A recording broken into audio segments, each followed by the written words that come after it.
ask you, I'd like to, oh, thank you for recording. I'd like to get started by asking you to share with me in the chat what you know about a liquid syllabus. Is it new to you? Do you have one? Have you seen one? I'm just a little bit curious. Brand new. Okay, a lot of new. Good, good, good. A lot, it looks like some people already have one, have seen one, never done one. Okay, so we're going to demystify what we mean by liquid syllabus. And it's your invitation to consider whether or not this is something that you'd like to adopt in your practice. There's lots of variations of it out there. And I think with anything that we do with teaching, you take ideas and you may take a piece of them and work them into your teaching. You may take the whole idea and work it right in. So adapt this to your needs.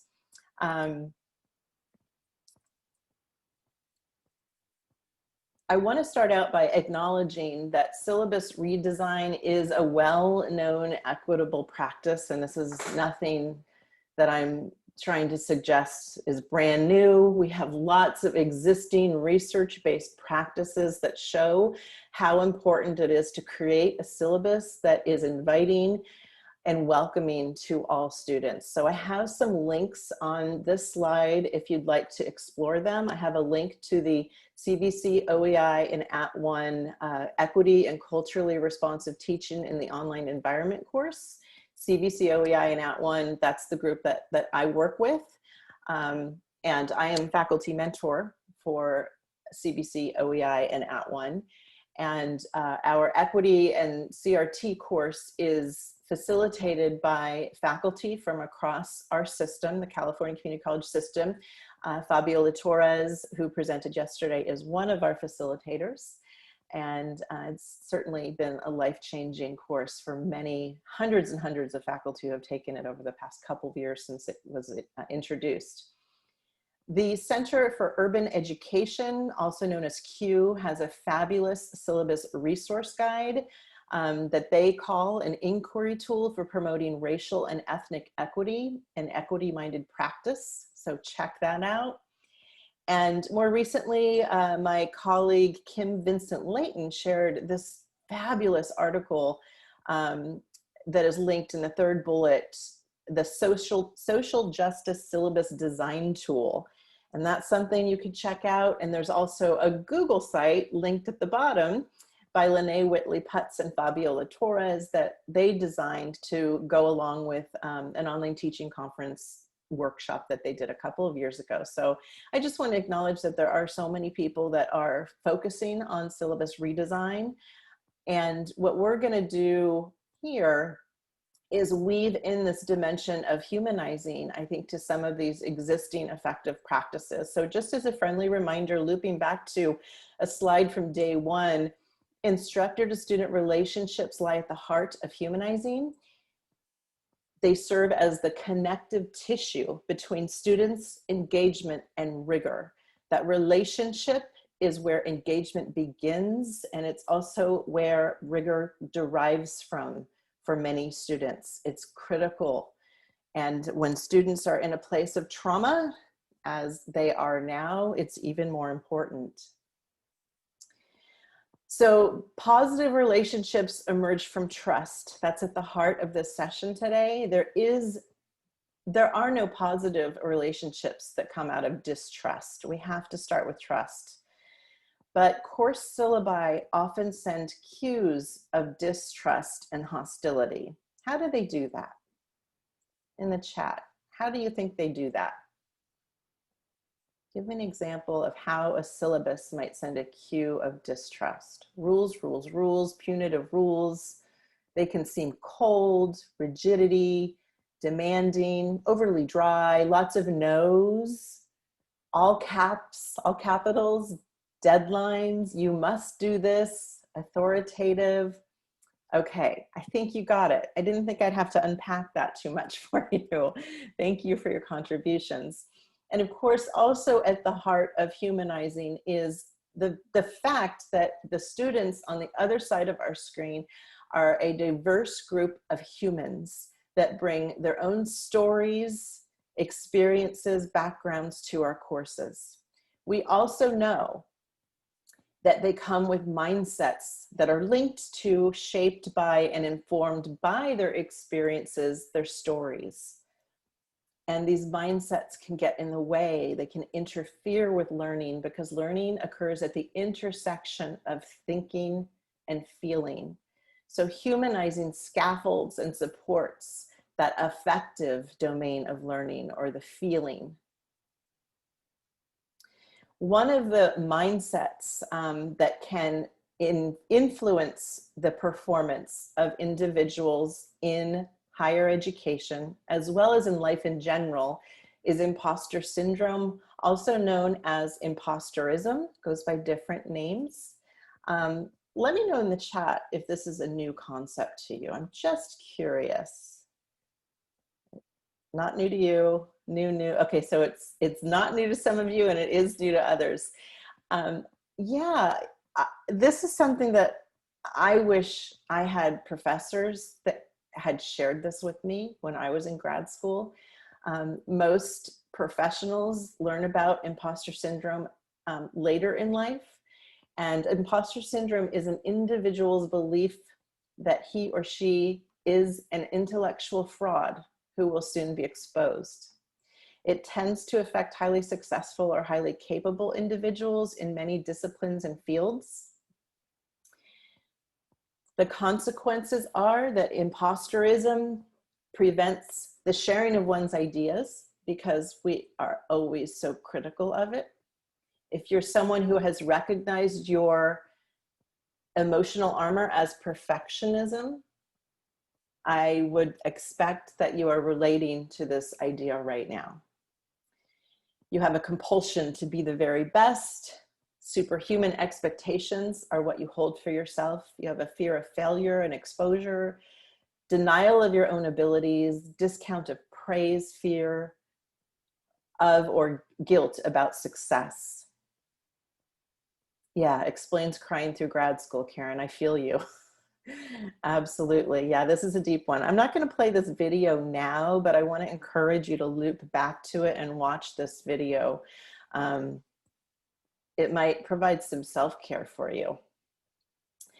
The other, or one of the other non-cognitive factors that can influence a student's academic performance is stereotype threat. And stereotype threat may be new to some of you, it may not. It comes from the work of Steele and Aronson, and there is a significant body of research on this, which is all very, very fascinating. I encourage you to dig deeper on your own. Stereotype threat is when a person feels at risk of, confirming a negative stereotype about their identity. When a person feels at risk of confirming a negative stereotype about one's identity, it's brought on by situations. Negative stereotypes about intelligence are more likely to trigger stereotype threat in college students who are Black, Indigenous, and people of color, and women in STEM courses. And that's what the research shows. But stereotype threat can really affect anyone who identifies with a particular stereotype. When we're talking about students in academia, in higher education, we're talking about those stereotypes about who is smart, about who belongs in college, even about what a professor is supposed to look like. So your own teaching identity stereotype can play into that when you're doing something like recording a video. And this can be really powerful to learn about also. The consequences of stereotype threat are disengagement, underachievement on exams, and other academic tasks. Students will convince themselves that they're not good enough. They're more likely to make one mistake and say, see, I knew I wasn't good enough. I'm done here. I shouldn't be doing this. And so when you see something in your class, like this student is no longer participating, or if there's an apprehension for a person to engage in an activity, like showing oneself on video, this could be a factor. It's not the only factor. We've talked about other factors in day one, but this is certainly something to keep in mind. So I am going to play this video here by Claude Steele out of Stanford University, who is one of the lead researchers on stereotype threat. I'm just going to throw, whoops, what did I do there? Hold on a second. I'm just going to play a clip of it, so let me navigate to that real quick.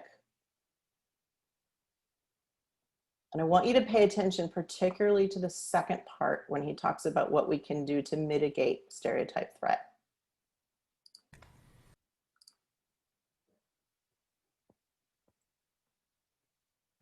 We're all members of groups, have identities that are negatively stereotyped. There's not a single identity that doesn't have a negative stereotype about it. And whenever you're in a situation where that negative stereotype is relevant to you, and you care about the situation, you care about doing well, you could experience this stereotype threat. Being older, being young, being gay, being conservative, being liberal, having cancer, anything. People will, as you go down that list of identities, you recognize that in some circumstances you could feel like you're going to be seen negatively because you've got that identity and that stereotype threat. So in a school situation where groups have very elaborated stereotypes, they're often under this kind of pressure of worrying that they're going to be seen in terms of that, reacting to that, trying to push that off.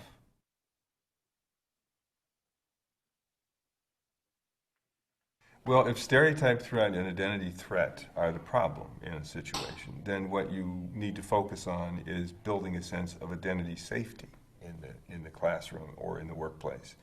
And that's a sense where a person can trust that they're not going to be exposed to negative experiences based on having an identity. There have to be some effort put into building that kind of assurance in the people who are in the setting. And we have to recognize that that's a little something extra. It seems extra, but we really have to do that in order for everybody to feel identity safe in the situation, safe enough to function and flourish in the situation without this threat, without this pressure.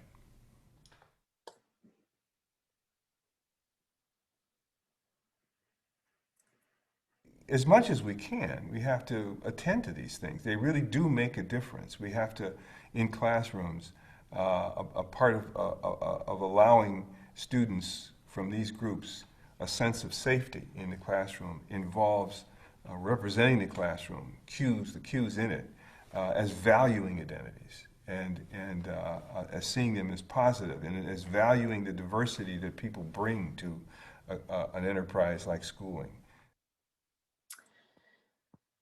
Thank you, Dr. Steele. I'm seeing a lot of powerful comments in the chat that this is resonating. Yeah, when I first learned about stereotype threat and imposterism, it was a big deal. And it really got me thinking about why my students aren't engaging, particularly at the start of an online course. So as we mentioned on day one in our anatomy of learning session, and in a face-to-face course, we are used to thinking about greeting our students, welcoming them on day one. In online courses, when it starts, right, when that day one is a little bit kind of ambiguous. We have a first day of instruction, but we also know that there's this high opportunity zone even before the course begins if you have access. And I hear from some faculty, sadly, that they don't have the ability to publish their course before the first week of a semester or a term. So it is important to find out what your institution allows for and also question why they don't allow for that. But if you do have access to students that you can email, send an email before a course begins and let them know, hey, the course is unpublished, and in that email include something like a liquid syllabus, which we'll tend to more in a moment here, to reduce that belongingness uncertainty. This is really a high opportunity zone, and think about that all the way through week 1. This is when you need to be identifying those high opportunity students and extending your personal touch to them. The second concept I want us to unpack a bit more is going to be unpacked by one of my favorite scholars, and that is Brené Brown. We're going to watch a video by Dr. Brené Brown that talks about trust and helps us to understand how trust is like a marble jar. So I want you to be reflecting on this concept of a marble jar and keep your students in mind. Keep you building trust with your students in mind, because like we've said, relationships only emerge from trust, and our students, many of our students enter our course from a place of distrust because of things like stereotype threat, because of the way that they have been treated in education before college. Starting in preschool, there's evidence that students who are Black, particularly Black males, are treated with distrust and disdain. And I'm now starting to reflect on some of the work of Luke Wood, Dr. Luke Wood, and I want to acknowledge that I mistakenly scheduled this session at the same time of one of his Black Minds Matter sessions this morning, which I kicked myself for doing, but I just wanted to acknowledge that is in my mind. So the work of Dr. Luke Wood is definitely in the heart of all of this. I forgot when I'm starting. Let's see, 119. Let me navigate over to that part of the video and start playing. It's literally. Sorry about and the this. topic of trust is something I think I probably would have eventually started to look at closely because I study shame and vulnerability. But there's a very personal reason I jumped to trust early in my research career, and it was a personal experience. One day, my daughter, Ellen, came home from school. She was in 3rd grade. And the minute we closed the front door, she literally just started sobbing and slid down the door until she was just kind of a heap of crying on the floor. And of course, it scared me. And I said, "What's wrong, Ellen? What happened? What happened?" And she pulled herself together enough to say, something really hard happened to me today at school, and I shared it with a couple of my friends during recess. And by the time we got back into the classroom, everyone in my class knew what had happened. And they were laughing and pointing at me and calling me names. And it was so bad, and the kids were being so disruptive, that her teacher even had to take marbles out of this marble jar. And the marble jar in the classroom is a jar where if the kids are making great choices together, the teacher adds marbles. If they're making not great choices, the teacher takes out marbles. And if the jar gets filled up, there's a celebration for the class. And so she said, it was one of the worst moments of my life. They were laughing and pointing, and Miss Balkin, my teacher, kept saying, "I'm going to take marbles out," and she didn't know what was happening. And she looked at me, and she, just with this face that is just seared into my mind, and said, "I will never trust anyone again." And my first reaction, to be really honest with you, was damn straight. You don't tell anybody anything but your mama. Yeah, right? That's it. I mean, that was my like, you just tell me. And when you grow up and you go off to school, mama will go too. I'll get a little apartment. And the other thing I was thinking, to be quite honest with you, is I will find out who those kids were. And while I'm not going to beat up a 9-year-old, I know their mamas. That's the place you go to. And I'm like, how am I going to explain trust to this 3rd grader in front of me? So I took a deep breath and I said, "Ellen, trust is like a marble jar." She said, "What do you mean?" And I said, "You share those hard stories and those hard things that are happening to you with friends who over time you filled up their marble jar. They've done thing after thing after thing where you're like, I know I can share this with this person. Does that make sense?" And that's what Ellen said. "Yes, that makes sense." And I said, "Do you have any marble jar friends?" And she said, "Oh yeah, I totally. Hannah and Lorna are marble jar friends." And I said, and then this is where things got interesting. And I said, tell me what you mean. How do they earn marbles for you? And she's like, well, Lorna, if there's not a seat for me at the lunch cafeteria, she'll scoot over and give me half a Heine seat. And I'm like, she will? She's like, yeah, she'll just sit that like that, and so I can sit with her. And I said, that's a big deal. This is not what I was expecting to hear. And I said, then she said, and you know, Hannah, on Sunday at my soccer game, and I was waiting for this story where she said, I got hit by a ball, and I was laying on the field, and Hannah picked me up and ran me to first aid. And I was like, yeah? And she said, Hannah looked over, and she saw Oma and Opa, my parents, her grandparents, and she said, look, your Oma and Opa are here. And I was like, boy, she got a marble for that? And she goes, well, you know, not all my friends have 8 grandparents. Because my parents are divorced and remarried. My husband's parents are divorced and remarried. And she said, and it was so nice to me that she remembered their names. And I was like, And she said, do you have marble jar friends? And I said, yeah, I do have a. Okay, I'm going to stop there, although it's a super good video and I encourage you to keep moving forward, watching it on your own. But the concept of a marble jar is, I think, super helpful. I know, Armida, I'm sorry. I think it's super helpful because it gives us this visual. If we picture our students with a marble jar, you know, I imagine that there are students who don't even hold a marble jar when it comes to going into a course experience. That's equity right there, is building trust. And the video that she just talked about, again, which is derived, it is based in research that she has done since that story happened in Brene Brown's life. Little things matter. That's the takeaway. Little things, the cues. So lay that on top of what you heard Dr. Claude Steele say about creating an environment that fosters identity safety. It's what cues can we send, and how do we send those cues to be sure that those are the messages students are receiving.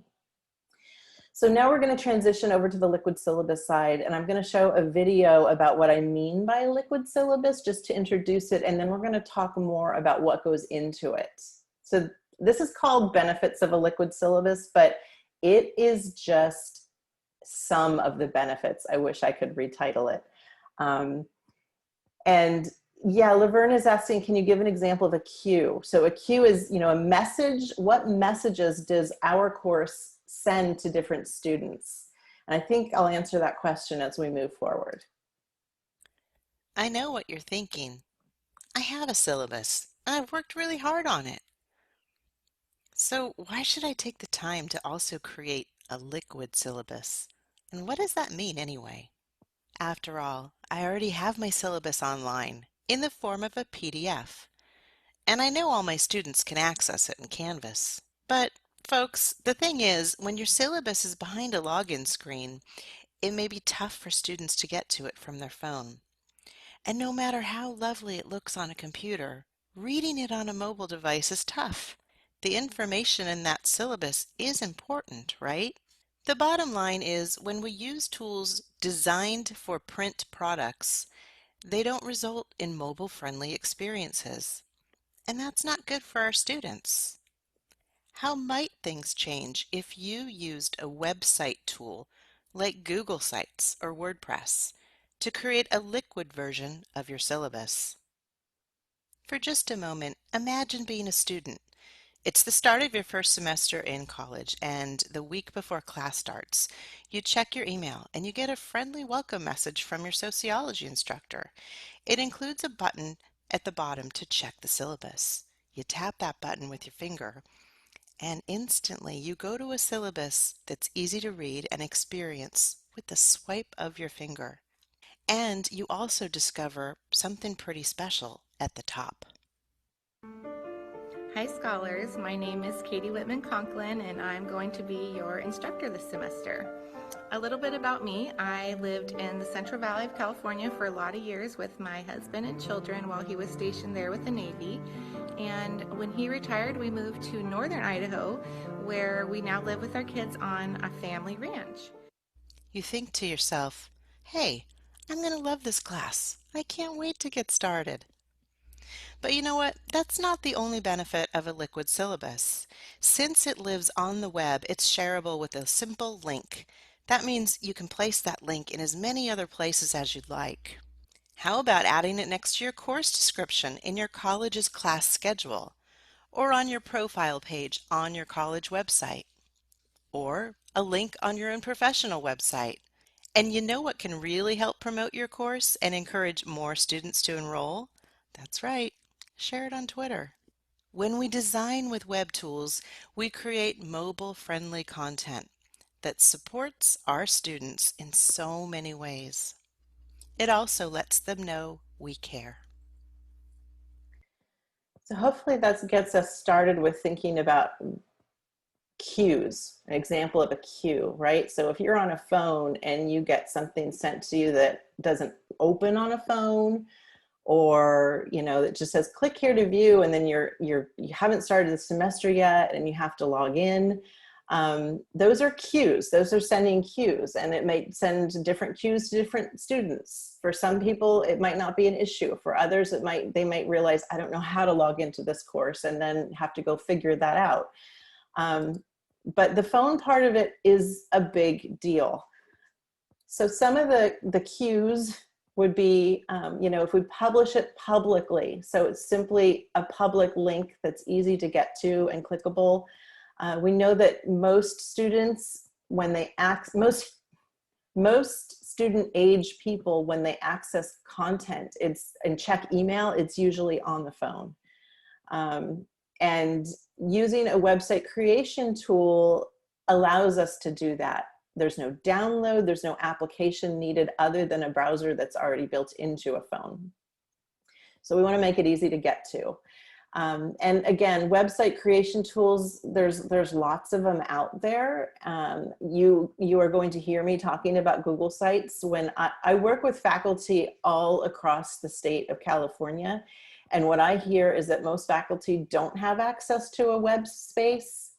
Melissa Prinzing had mentioned that why can't we just use Canvas and make it public? That's an option you can explore, but there are some colleges that don't allow courses in Canvas to be shared publicly. So there are a lot of variations here. And if you are familiar with a particular web tool and you have access to it, then by all means, feel free to explore that.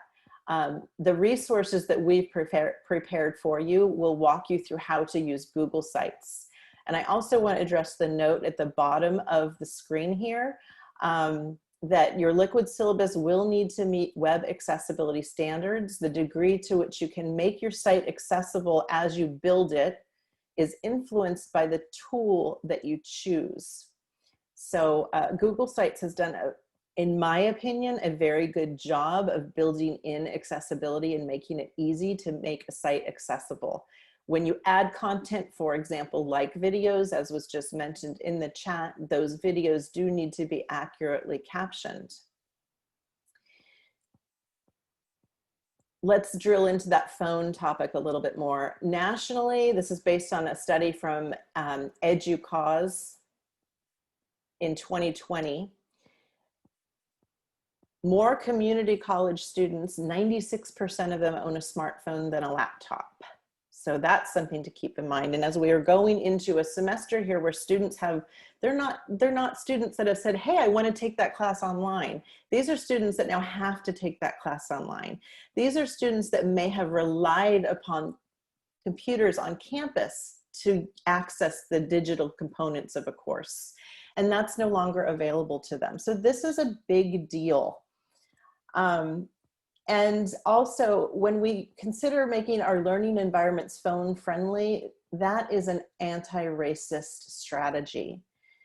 The percentage of adults who do not use broadband at home but have a smartphone by race, that data is represented below. And in that graph, you can see the bottom line, those are white Americans.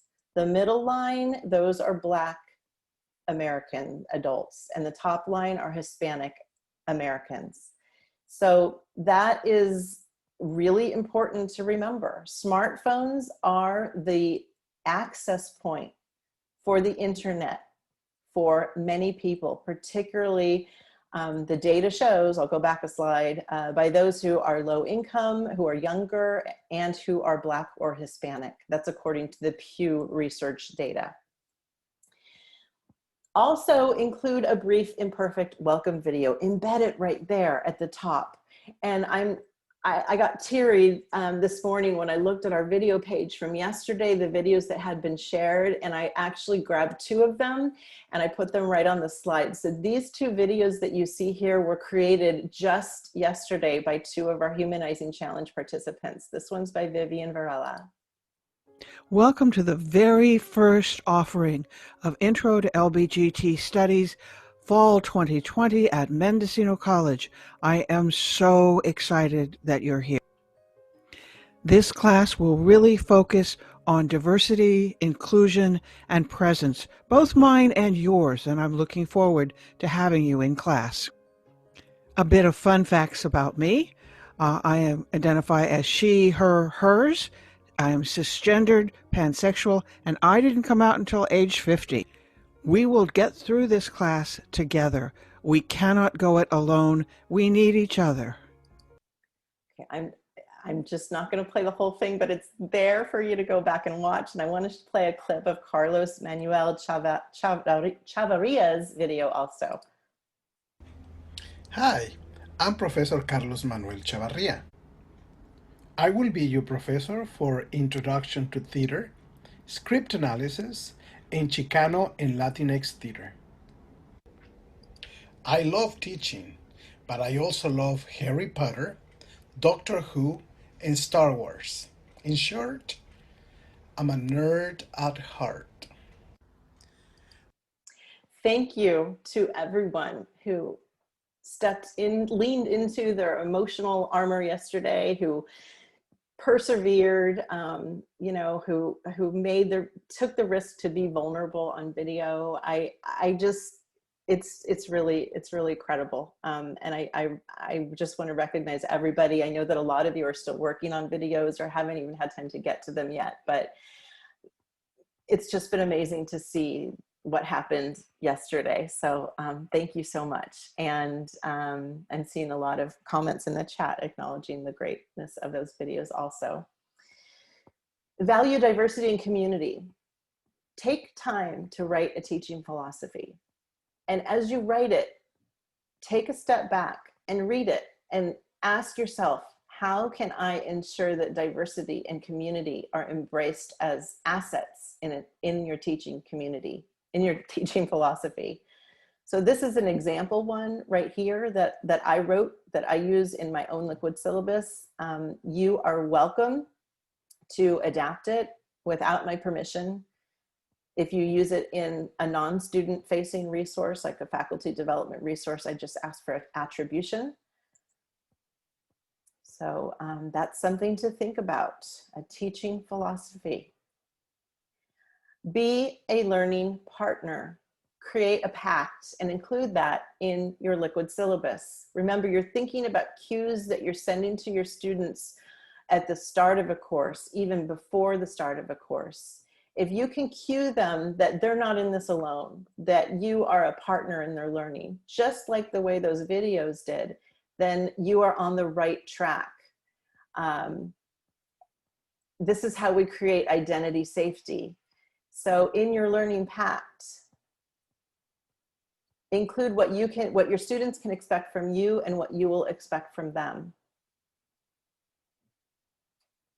Number 6, I will treat you with dignity and respect and be flexible to support your individual needs.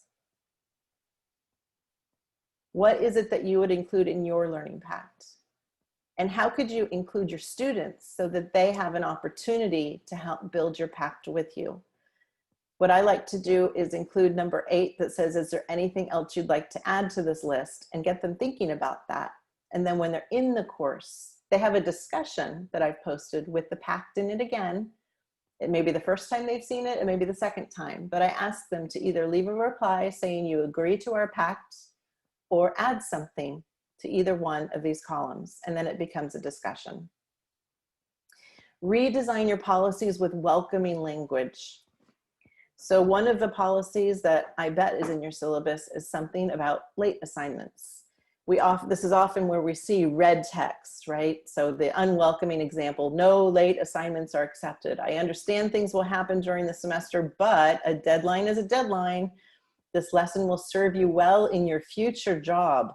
You must develop your own, that should say own system of time management to get your readings and assignments done on time. That typo is on me, by the way.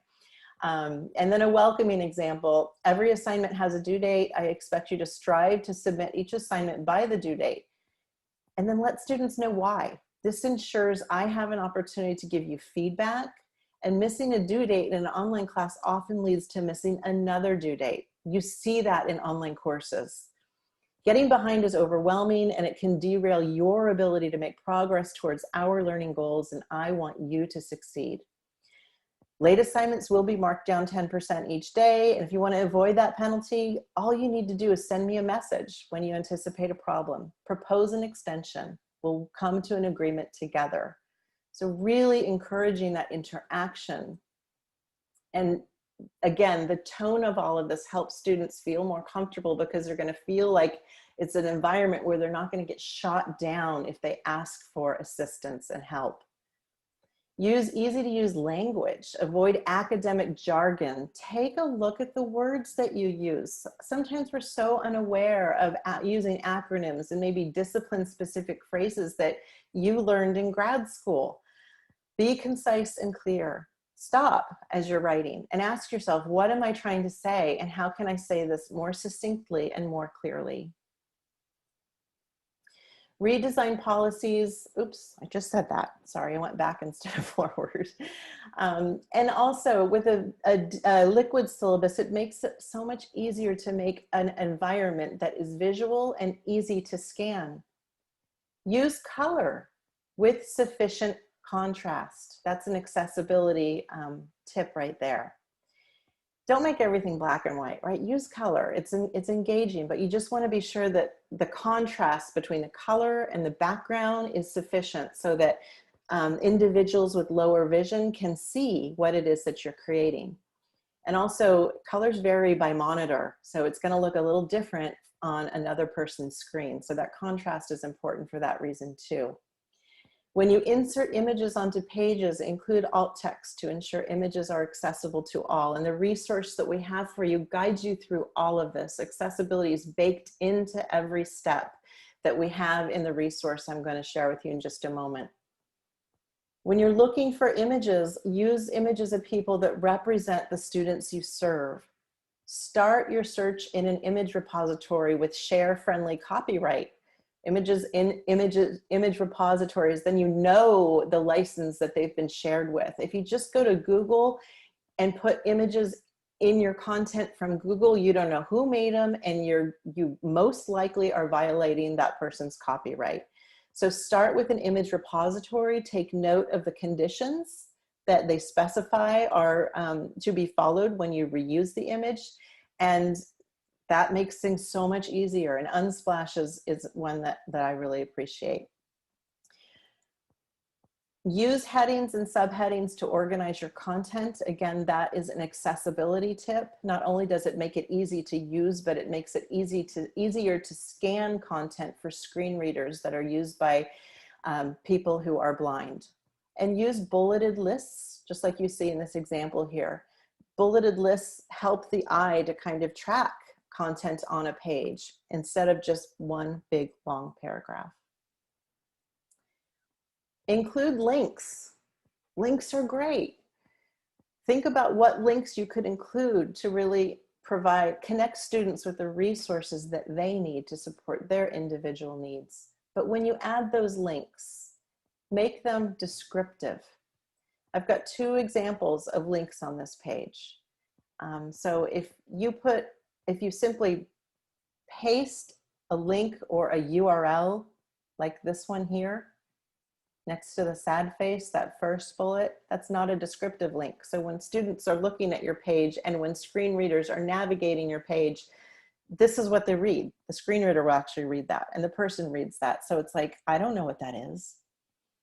You don't want to include that. Don't have that on your site. Instead, type in a description of what the link is going out to and then highlight it and use the link option in the text toolbar to paste the URL. That way that long URL, the long web address is embedded in the link, but it's not something that anyone has to actually read. And send your liquid syllabus, if you can, before your class starts. At the bottom of the syllabus, you can add a link to log into the course. And we, as I said, have a resource for you to create your liquid syllabus. This slide links out to it, but it's also linked to the August 12th page on the Humanizing Challenge website, okay? So it takes you to the same place. And I wanna have you keep a message from Fabiola Torres in mind that she shared with us yesterday. Give yourself permission to make online teaching an act of radical love. And let's go out to that resource. And I'm actually, I'm logged in, so I am seeing something different than what you are. Okay, hold on a second. I want to go into an incognito window so you see what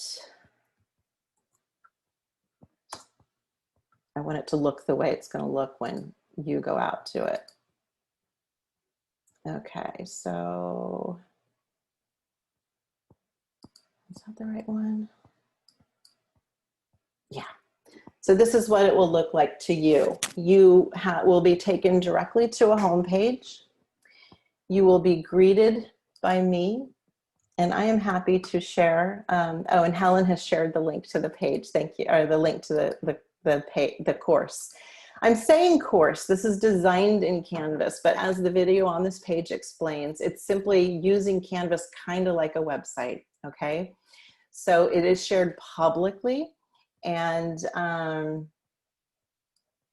gonna just show you how to navigate this a little bit. I invite you to watch this video when you do go out to the course from me. On the left side, you'll see two links, one link to modules and one to the Google Sites support. Just in case you get hung up with something and you need additional support, remember that link is there and it'll take you out to the Google resources, not our resources. Things do change and Google Sites is still evolving, so they add really great resources to that support site that I encourage you to lean on. And I am going to now click on Start here and then select Getting Started. And this will take you through everything that you need to know to get started, how to set up a Google account if you don't have one, or how to log into your Google account if you do have one. This can be this can take you a while, because I find that sometimes people say, oh, I have a Google account, but then you can't remember your password. So that's going to be a key step of this.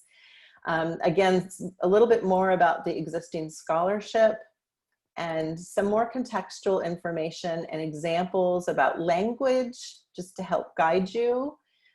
Information about visuals. So again, some of this is a bit redundant based upon what we just looked at.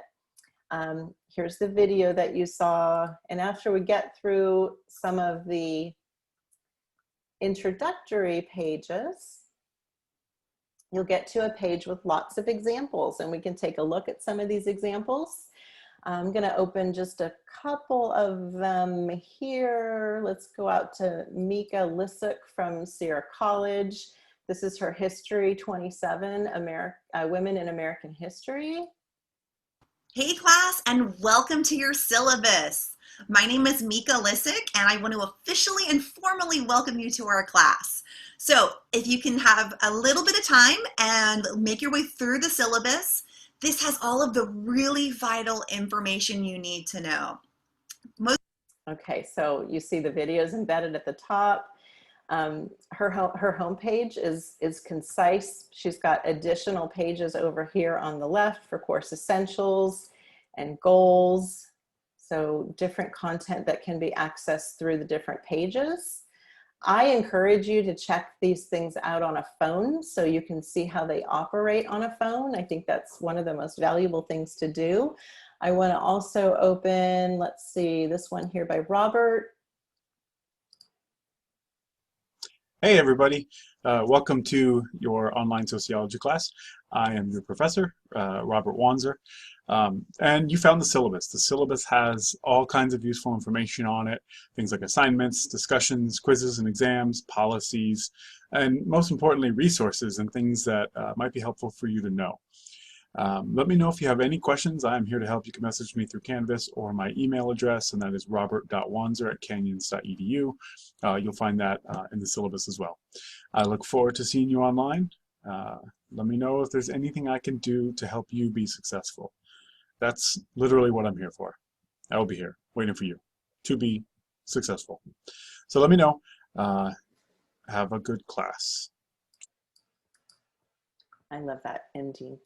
So lots of examples to look at. I'm going to go out to the one of mine that I added at the end just because it shows a navigation at the top, and that's one of the things that we will guide you through. I recommend using a top navigation. This is something that that has occurred to me since we started kind of experimenting with Google Sites, but I think it's a little easier to see this on a phone. So that's just my suggestion. You have two options to either put a navigation up on the top or on the left side, and you'll be walked through that in the resources. So all of these links are available in the course. And then we get into step one, and it literally takes you through step by step what to do. And there are progress checks at the bottom of most pages that show you what your site should look like at that point. Some of them are videos that you can watch. That's actually a screenshot.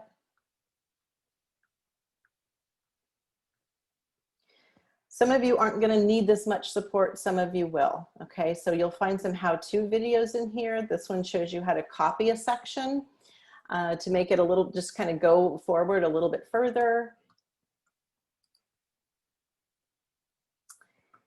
And I'm going to stop sharing this now because I'm simply just clicking you through a resource that you have access to, but I am going to take some questions and stop sharing my screen. What I'd like you to do is raise your hand if you have a question you'd like to ask, and you can do that by clicking on participants at the bottom of your Zoom window and then select raise hand. And I got a direct message asking me which template is this. I had a hard time figuring out which template to use. So if you go start Google Sites, you have different templates to start with. They give you different options. I create from scratch. So mine is not a template. It's just something that I did from scratch. And that's actually the way that we'll guide you through, is to start from scratch. I tried putting these how-to steps together using a template, and I just found that I ended up deleting stuff, and I just think it's easier to just start from scratch and then follow just some basic steps. Get a chunk at the top, put a new content page section at the top, embed your video and your welcome message, and start going from there.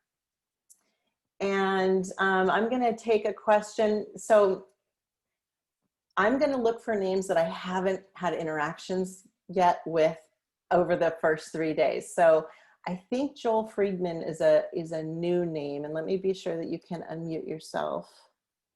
Yeah, Joel, why don't you go ahead and unmute yourself?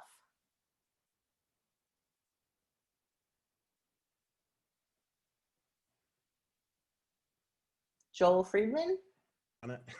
Sorry, I was having no problem. Managing that, and I also wanted to do the video just to show I'm a real person. Thank you, Michelle. The last 3 days have been illuminating. I've got experience with Google Sites when I was teaching high school, so I'm totally amenable to creating a web page.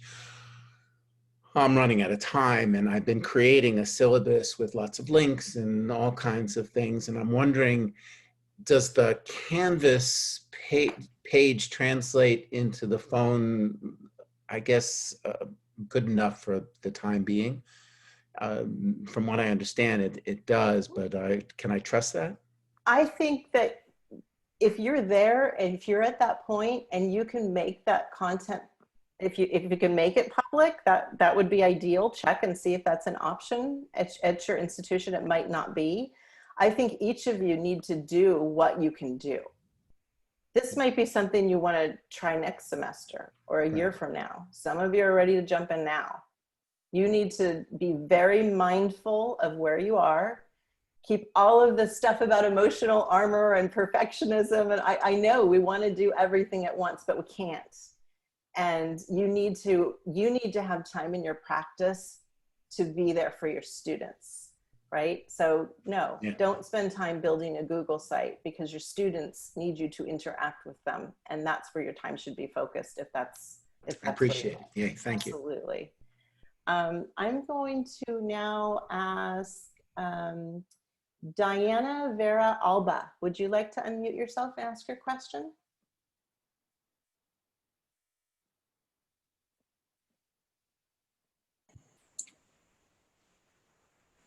I hear you. It says, can you hear me? Yes. Oh, okay. It kept giving me a message that yeah, my question was very similar to the last one. So I'm trying to think about this, like, so we use Canvas, and I'm also going to create a Google site. So there's going to be two separate things, but somehow they're going to be interlinked through links, hyperlinks. Is that correct? Am I understanding that correctly?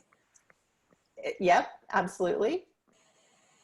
So when students click on that link, they're actually leaving Canvas, or that? Yeah. So if your students are beginning inside of Canvas, they would go, a new window would open. It would take them out to Google Sites, right? So that's how it would work if it's inside of Canvas.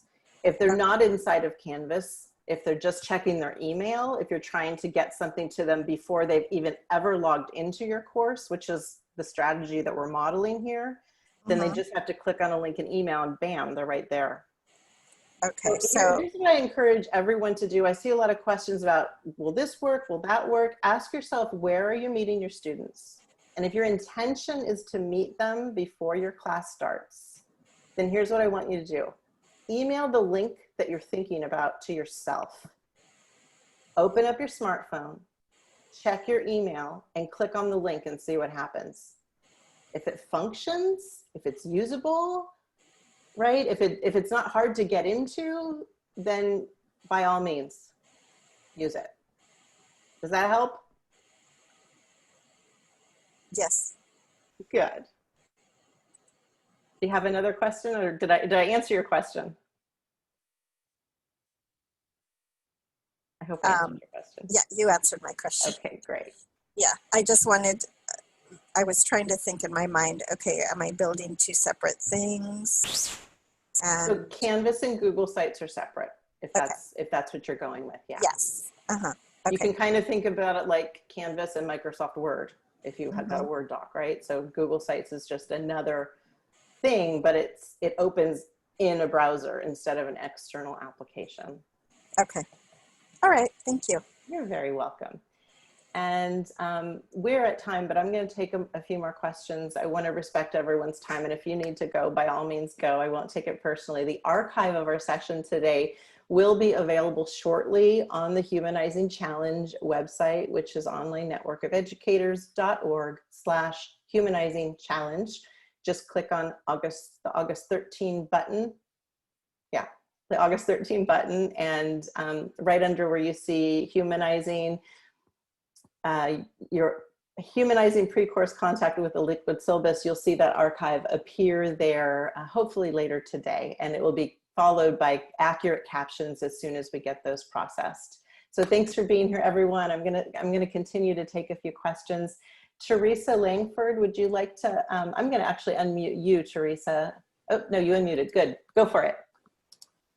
I like to find out in terms of creating the liquid syllabus, if you create one in Canvas and one say in Word, does it mean you actually have two different syllabus but with the same materials? In terms of students who want to print out a copy, I don't think the one in Canvas will come out in 2 or 3 pages. The one from Canvas will probably have a little bit more than just 2 or 3 pages. Is that what your experience is? Yes. So if you're talking about creating a digital syllabus in either Canvas or Google Sites, you are right. Printing it is not an efficient process like it is with something designed for a tool that's made for making print-based material. Okay. So yeah, I actually do have my syllabus also in the form of a PDF that I created in Word. Mm-hmm. And I also take all of my essential policies and put it in an orientation module for my students. So they're going to get to it somehow. I know that may seem very redundant, but if information is that important, I want to be sure that everybody gets to it one way or another. So yes, you are correct in your logic there. Great. Thank you for your help. You're very welcome. And how about Miroslava Alvarado? Hi, Michelle. I have a few questions, very quickly questions. So probably for Fabiola and you, I don't know who can answer my question. Let's see for the most quickly. You are going to be available the course resource design in order to download in the sandbox in our Canvas?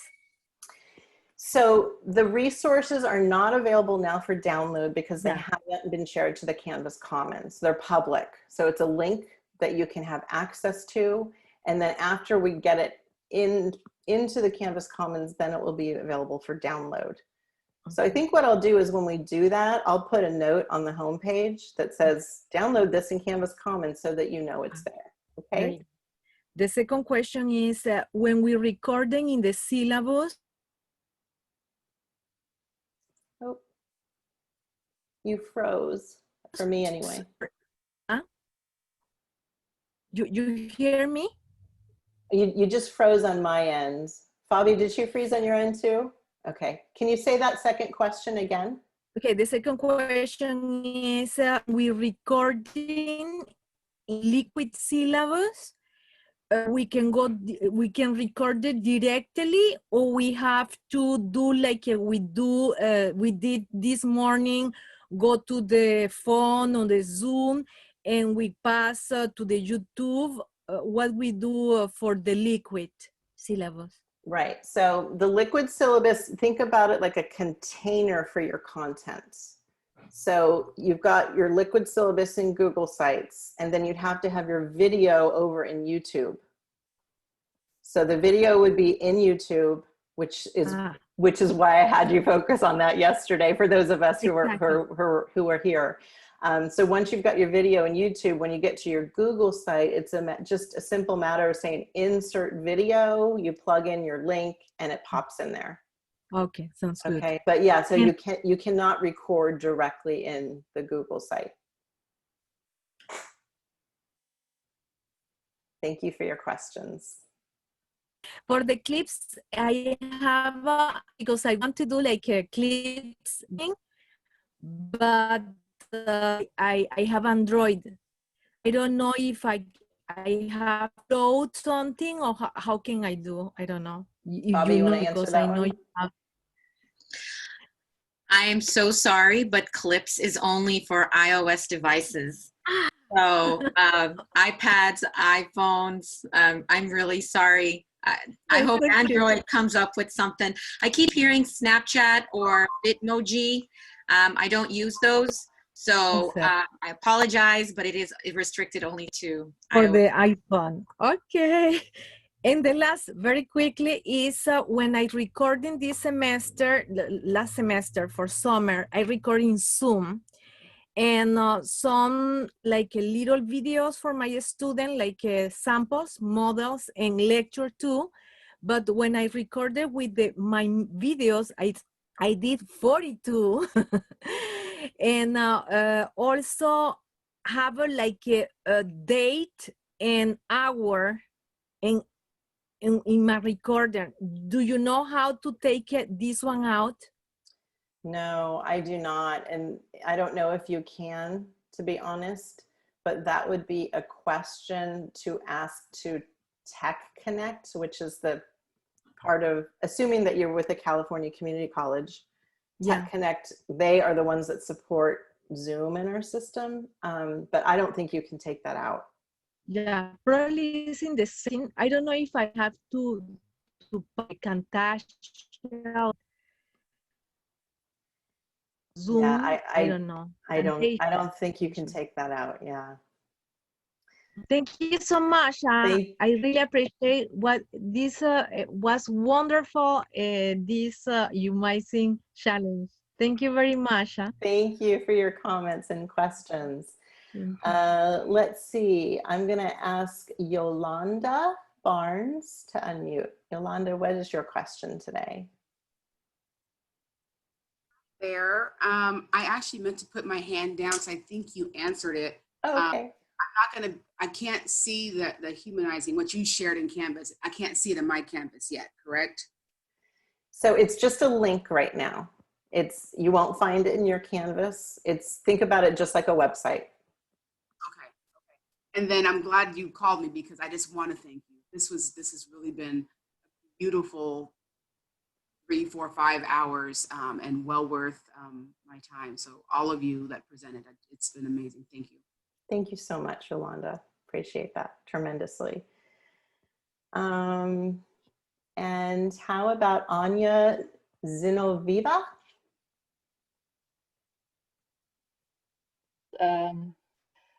Thank you so much. Yeah, I also want to second Yolanda that it was super informative, and thank you so much. I've been thinking about liquid syllabus for a while now, and the previous session that I attended from my local college presented a similar concept, but through Google Slides. And so I wanted to ask your opinion. What's advantage or disadvantage of Google Sites over Google Slides? So the advantage or disadvantage over Google Sites, if we were to do a comparison between Sites and Slides. So Sites is, Google Slides produces a slide deck. So it's going to be very linear in terms of click, click, click, click, right? You have to, it's kind of like the navigating through Canvas, right? The benefit of Sites is that it puts the user more in control of the navigation. They can look at the different page titles and say, oh, that's where I want to go, and loop in, right? So it's less about, there's less control of how the user interacts with the site. And I do not think that sites would render, sorry, I keep confusing my words. Slides will render differently on a phone. They'll be okay, but sites would be more responsive. So try it out. Oh, if you already have slides, I mean, you again. I don't. I'm just at the crossroad, which way to go. Yeah. So I mean, sites is just it puts the user more in control of where they want to go with the content. So if you were coming to my page and you saw grading, you could be like, oh, I need to go there right now, right? But if you were in slides, what if grading is like slide 10 and by slide 5, you're like, I'm done with this. You might not get to the stuff that you want to see. So there are ways around that in slides, like you could put links on the first slide to the different sections, but it gets more complicated to navigate around through the content. If you're, no, I mean, I'm completely aware of the technical side. My question was more like about the, I guess, like teaching aspect of that. Like, you know, speaking of the student demographics, some of them, a lot of my students would be like first year, first gen, and they're not technically savvy. So I'm thinking in terms of like, what would be the best tool for a given user demographic? Yeah, and that's why I like sites so much, because it's a website, right? So most people who get to college know how to navigate websites. And so that's my recommendation. Okay. Yeah. Thank you for your All question. right. Thank you so much. Let's see, Lisa Pitts.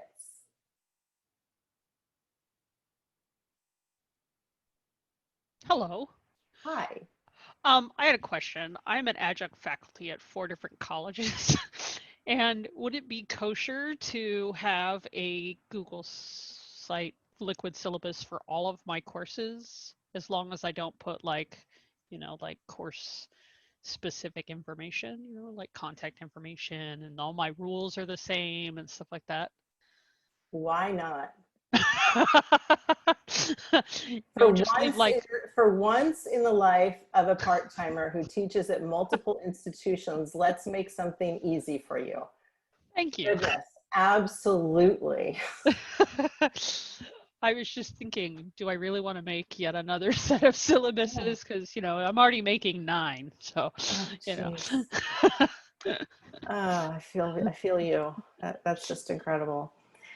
Thank you for your question, Thanks. Lisa. And you know what? I got to be honest with you, Lisa. I went to high school with someone named Lisa Pitts, and I've seen your name, and I was like, is that the person I went to high school with? So I'm going to assume that we did not go to high school together. Where did you grow up? San Jose. Oh, no. Okay. That's funny. No. Well, now my mystery has been solved. I just wanted to know. I've heard that a lot. I was the yearbook editor at my high school. There were, 618 people in my graduating class, so it would have been possible, but I'm from SoCal. Okay. Well, thanks for answering that question. And Stephanie Meredith. Hello. Thanks for hanging around and taking questions. Mine is brief. Do you know when the next Humanizing @1 Canvas courses will be scheduled and available for registration? Because they fill up really fast and I haven't been able to catch one. Hey, Stacy, are you still with us? I'm here. You want to take that one? We're working on it. We hope to have the schedule posted, don't quote me, but we're going to hope by end of next week, early following week. So we're close. We have plans to offer fall courses, so not to worry, they are coming. There's a lot of logistics that we still have to work out. And you're right, Stephanie, they do fill quickly, and we wish we had the capacity to offer more. We have not ever gotten close to our saturation point. So yeah, so look for them hopefully by the end of next week, hopefully. Yeah. Nicole, what's your question?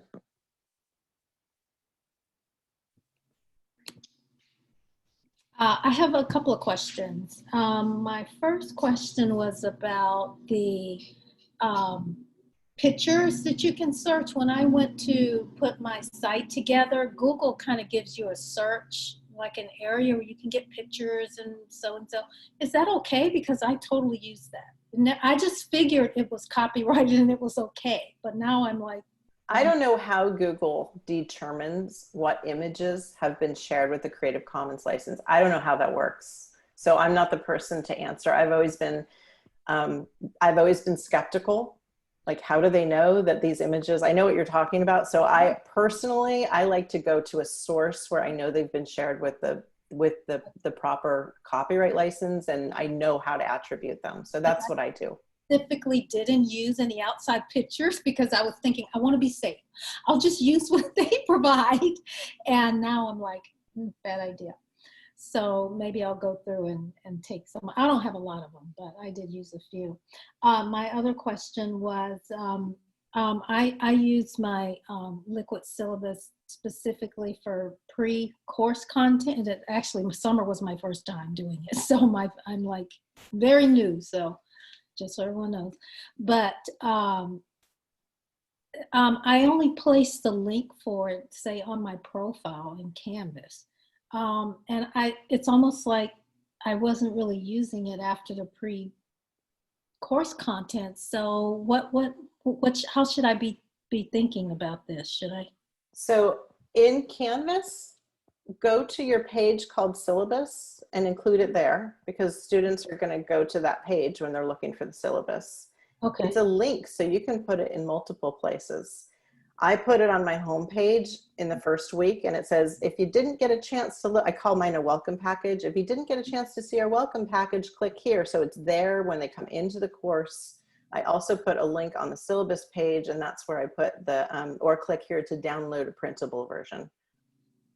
Perfect. Okay. Yeah, because the, you know, and while it is this pre-course content, these are resources that students do use throughout the term, especially when you find yourself referring to the syllabus. So yeah, definitely put it somewhere where they will click and look for it. You can keep it on your profile page, but put it somewhere else too. Yeah. I agree. Thank you. Thanks for your question. And how about Carmen? You still with us, Carmen? Oh, there we go. Hi. Yeah. Hi. I have a question about the liquid syllabus and about making the Google site webpage. We use Canvas, and I've in the past have used Canvas to post content, videos, all kinds of, you know, assessments.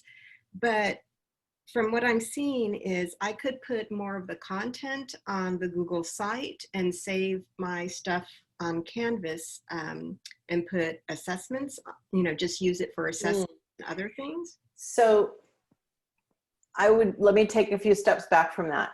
I'm not saying that when your students start, week 1 begins, I'm not suggesting that we use Google Sites for the learning content. I think that should stay in Canvas. Okay. I'm thinking about Google Sites as a place to put your syllabus so that it's available during the course, also before the course. It's something students could even add to their home screen on their phone, so it's really easy to get to and open.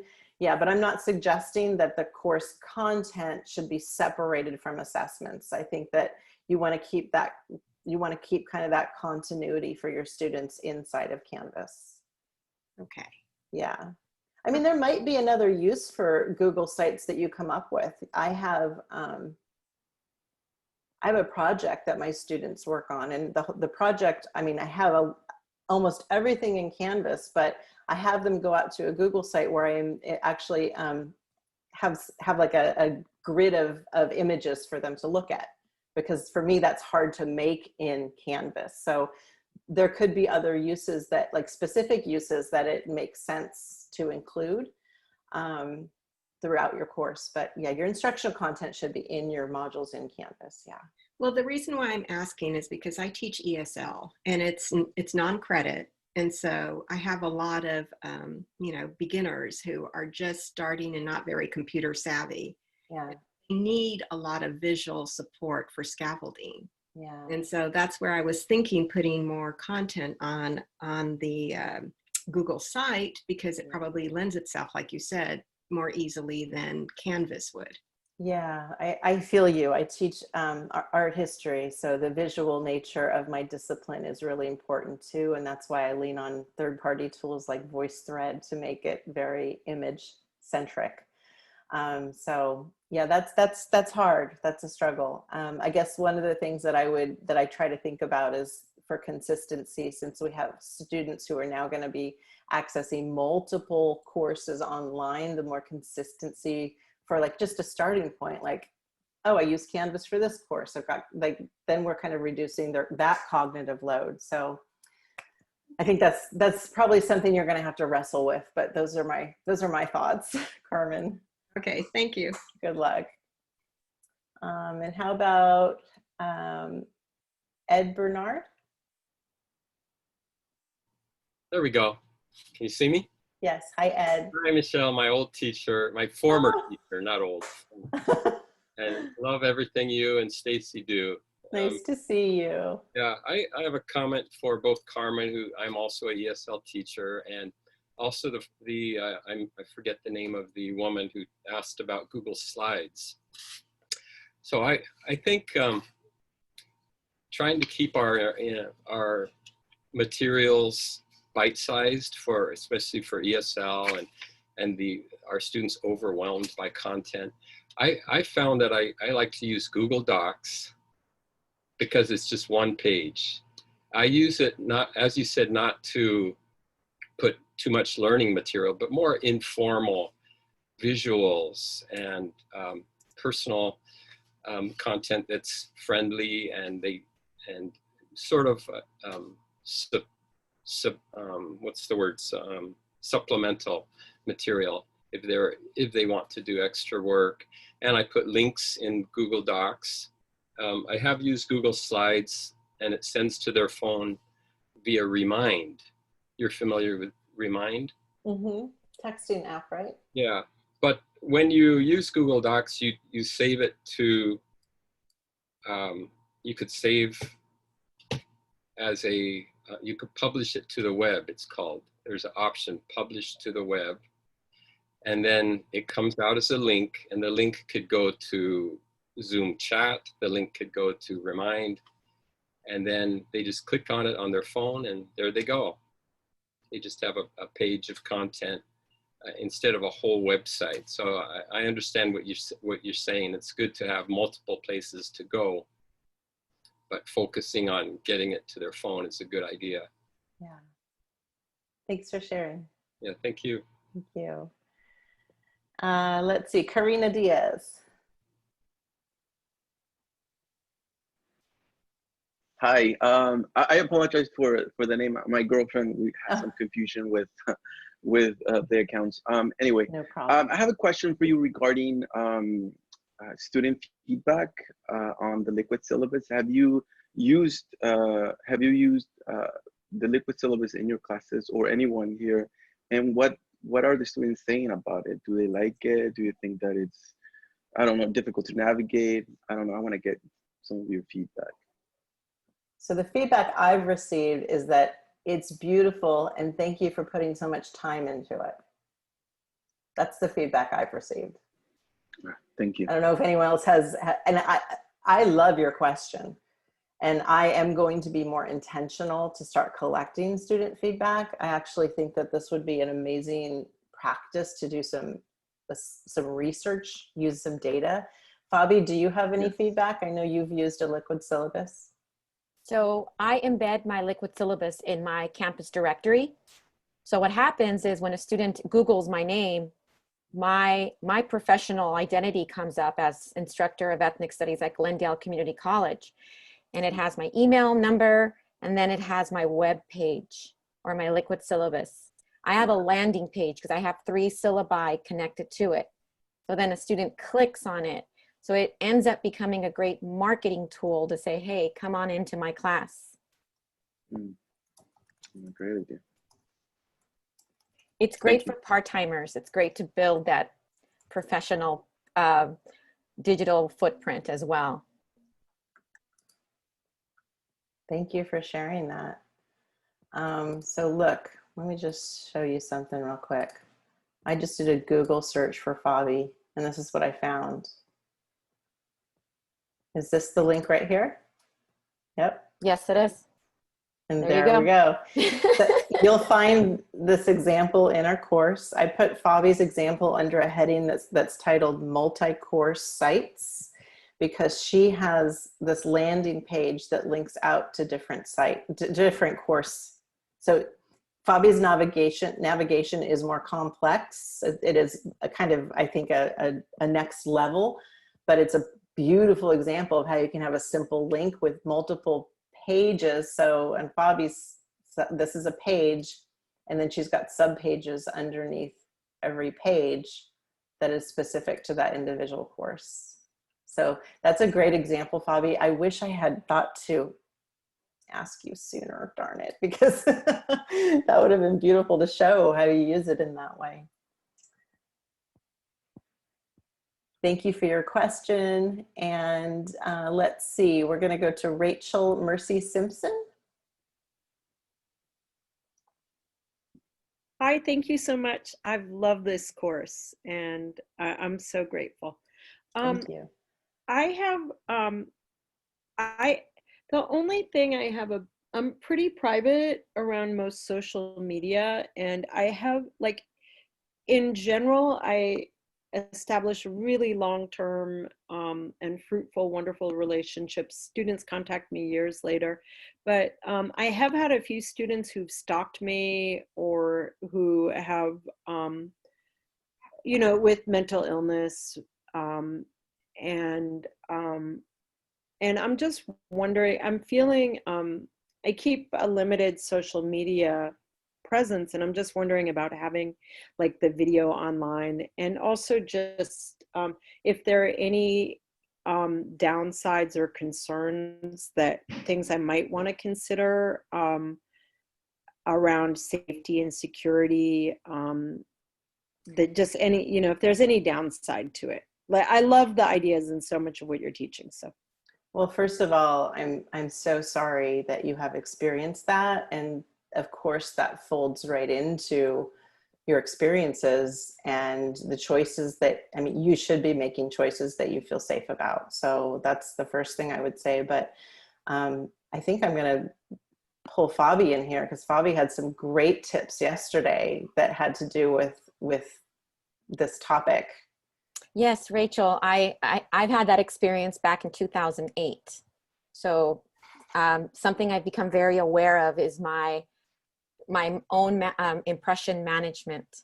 How much do I put out there, and how little, and what do I have in my background that could expose information about me? If there's an address, if even my license plate, I'm very aware of my frame, of what's in it. And you could also, for example, I have my email, person for IT changed my email to ethnicstudies@glendale.edu for the public FAVI, but the private FAVI is my institutional FTORIS at glendale.edu. So I think it's how you protect yourself is really be aware of how much you want to expose. So impression management is very important in that privacy realm. great, thank you. Yeah. Will the questions and things from now also be recorded, and the answers, or no? We are still recording, yes. Okay, awesome. Yes. Thank you so much. Thank you. Really. Thank you for your question. Thank you for being here with us. Thank you. And Ed Dole, I know that name from earlier days, but you still have your hand up, Ed. Yes, thank you, and thank you for spending so much time with us after the course. I just so much appreciate your time and your effort. I had two questions. One, it derives from yesterday. Someone, if I remember correctly, discussed the use of Google Voice, having a Google phone number. Is that something that you would recommend or consider generating and putting in your syllabus as one of the contact means? And if so, what's the, I can feel what the upside is, but the downside, you know, what is your experience with that? And then I have a second question.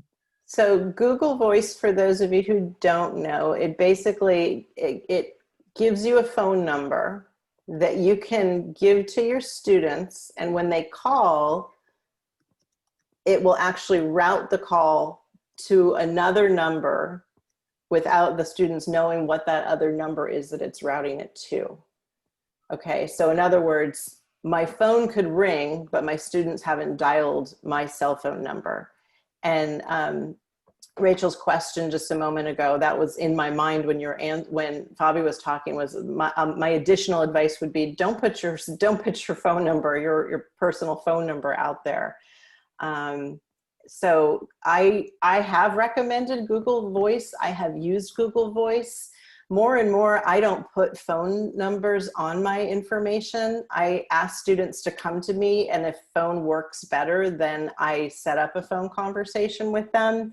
I used Google Voice, and I had something weird happen, and I can't even remember the details, but somehow it got hacked, and it was some weird experience, and I was so concerned that whoever got into my Google Voice was going to get my phone number, and so that's why I stopped using it. Wow. But I know a lot of people who have used it with a lot of success. I think just to reflect on what you're saying is that it may not be a good thing to include that phone number in your syllabus but should a student be having difficulty with an assignment, that it would be better to speak together, that I could provide that number at that point, and then we could chat it up that way. Yeah, I think, you know, what I'm hearing from you is that you are interested in having students have a quick way to get to you. I am super responsive to messaging. You know, I've got notifications on my phone. I check my email all the time. So I feel confident that I can be very responsive to messages from students. Mm-hmm. But I'm not very responsive to phone calls because I get so much spam on my phone. So I am so unlikely to, and then if someone leaves me a voicemail, I might not even realize it until 2 days later. So for me, I don't really even want to give my students that pathway because I don't think it would be the fastest way to get to me. Gotcha. So, okay, I'm really glad I brought that up. It'll give me more things to think about. And the other question that I had has to do with I noticed that in one of the chats, some folks were bringing up the issue of that the syllabus is kind of a quasi or maybe even exactly a legal document, and that there are things like course description and objectives and all the rest of that kind of stuff, all that boilerplate that has to be included as part of it. My strategy with dealing with that sort of ugliness is to do the friendly stuff first, and go through the easy stuff, and then give a little alert. Now here's the boilerplate. Here's the legal requirements of the syllabus. If they want to go on to that's perfectly fine. But I give them a heads up so they don't get all clogged up into that kind of stuff and have a negative experience with that. And I was wondering what your reaction to that is. I don't need an attaboy with that. I'm just needing some thoughts with it. Yeah, no, I think I navigate that very similarly. And that's another reason why I love using sites, because I can put like the really engaging, welcoming stuff at the front and center. I can choose what students see first, and then I can put that other stuff on it in there, but on a separate page that they navigate over to. So, Fabi, do you have anything you want to add to about that? Sorry, I was emailing, I'm texting other private questions. I'm so sorry. Oh, no problem. No worries. I'm glad you're doing that. Yeah, so that's my response to you, Ed. I think that's a great strategy. And I saw that Meg asked a question in the chat about embedding Google Sites in Canvas. And I just wanted to thank both you and Fabi for marvelous presentation. It really has changed my outlook. Thank you so much. I'm so glad to hear that. Thank you for sticking with us, Ed. Thank you. There is no way that I'm aware of to embed a Google site. So that's the answer to that question. They block an iframe code, like they won't let you use an iframe code. I've never tried it. Well, I have. Something that I wonder, to me, in my head, I feel like that would be confusing with Canvas navigation buttons and then Google Site navigation buttons. I would rather just have it open in the tab. Yeah, I mean, yeah, I totally get that. That's why the Google Sites, Google Slides, some people are mentioning that as an option. That embeds really neatly inside of my Canvas page. So I've been toying around with that too, but I'll probably just do the workaround of having the Google Sites and then the Google Docs page, which also embeds nicely on the Canvas page, as like the kind of in-house alternative inside my course. So the syllabus kind of looks one way there, but then I could use the Liquid one for the, the intro email and stuff like that. So they get a flash of me. Yeah. And meet on the course. I was just curious if anybody had solved that problem of embedding a site. And I just want to add in here to everyone, I should have said this earlier, but I can't believe there's still 93 people here. It's amazing. Ask your students at the end of that first module, or at the beginning of the second module, ask them, include a survey or some open-ended question about like, what did you think about this or a specific thing? Because that's the only way we're going to know what's working and what could be improved. So that's definitely something we should keep at heart. Thank you. Thank you, Meg. It's good to see you. Okay, I think we're going to wrap up. All the hands are down. Thank you so much. Big hugs to everybody. Good luck with your liquid syllabus. If you choose to take that invitation to create one, we look forward to seeing examples on that Padlet. And I'm going to go ahead and stop the recording.